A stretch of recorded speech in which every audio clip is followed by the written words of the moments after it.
యుద్ధం చేయాలంటే దేశం పైన అమితమైన భక్తి గౌరవం ఉండాలి. అవేమీ లేని వాళ్ళలో యుద్ధంలో వాడుతున్నారంటే వాళ్ళని బానిసలుగా చూస్తూ ఉన్నారని అర్థం. సుఫియాన్ లాంటి వారి విషయంలో అదే జరిగింది. యుద్ధ వీరులుగా కాకుండా వారిని బానిసలుగా వాడారు. ఇలాంటి బానిసలు ఇప్పుడు రష్యన్ ఆర్మీలో చాలా మంది ఉన్నట్లుగా తెలుస్తోంది. వారిలో భారతీయులను బయటకు తీసుకొచ్చేందుకు ప్రయత్నాలు జరుగుతున్నాయి. ఇక ఇలా ఇంకెవ్వరూ కూడా బలి కాకూడదని బాధితులు కోరుకుంటూ ఉన్నారు.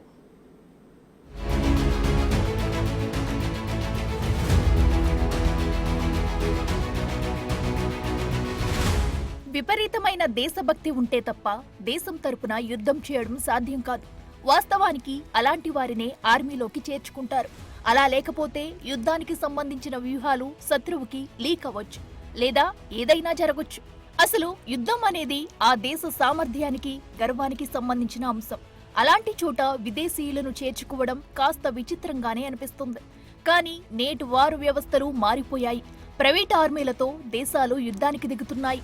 ఈ విషయం దేశాధినేతలకు అవగాహన లేకపోవచ్చు, దేశ రక్షణ మంత్రులకు కూడా తెలియకపోవచ్చు. కానీ ఇది ప్రైవేట్ ఆర్మీ.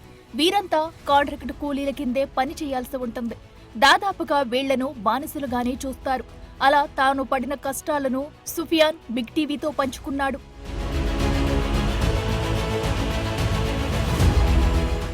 భారతదేశం నుండి వెళ్లిన ఈ బాధితుల్లో తెలంగాణ, యూపీ, గుజరాత్, పంజాబ్, జమ్మూ కశ్మీర్లకు చెందిన వారు ఉన్నారు.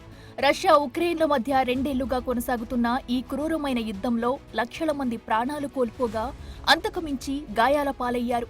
అయితే యుద్ధ భూమిలో రష్యా సైన్యంలో కొంత భాగం క్షీణించడంతో రష్యా వాగ్నర్ గ్రూప్ ద్వారా ముఖ్యంగా నేపాల్, భారత్ వంటి దేశాల నుండి ఫ్రీలాన్స్ ఫైటర్లను నియమించుకున్నారు.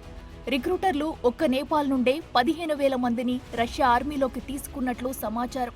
అభివృద్ధి చెందుతున్న దేశాల నుండి నిరుద్యోగ యువతను ఈ విధంగా మోసగించడంలో బాబా బ్లాగ్స్ పేరుతో యూట్యూబ్ నిర్వహించే ఫైసల్ ఖాన్ లాంటి వారు చాలా మంది ఉండి ఉంటారు.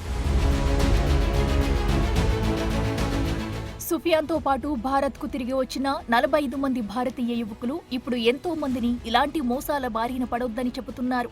ఆ యుద్ధ భూమిలో నుండి వీళ్లు రావడానికి పట్టిన సమయం 9 నెలలే కావచ్చు. కానీ వారు అనుభవించిన బాధ మాత్రం జీవితానికి సరిపోయేంత ఉందనడంలో ఆశ్చర్యం లేదు.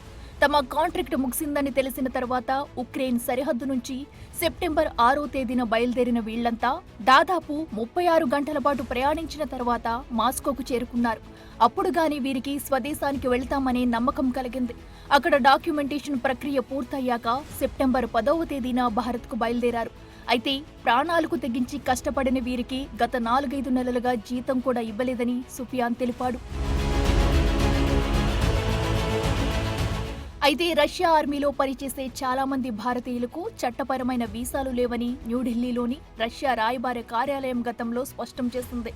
రష్యా ఉద్దేశపూర్వకంగా సైన్యంలో భారతీయులను చేర్చుకోలేదని, ఈ యుద్ధంలో వారికి ఎలాంటి పాత్ర లేదని, భారత ప్రభుత్వానికి రష్యా అండగా నిలుస్తుందని కూడా రష్యా రాయబార కార్యాలయం ప్రకటించింది.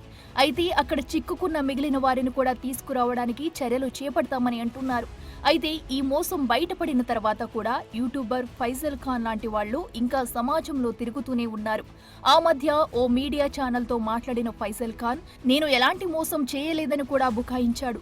ప్రస్తుతం అతను ఎవరికీ అందుబాటులోకి రావట్లేదని తెలుస్తోంది. ఏదైతేనేమి ప్రాణం కోసం పడిన పాటలలో సుఫియాన్ లాంటి వాళ్లు అయితే సురక్షితంగా బయటపడ్డారు. ఆ కష్టం అనుభవించాడు గనుకనే ఇకపై ఎవరూ ఇలాంటి మోసాల బారిన పడొద్దని సుఫియాన్ కోరుకుంటున్నాడు.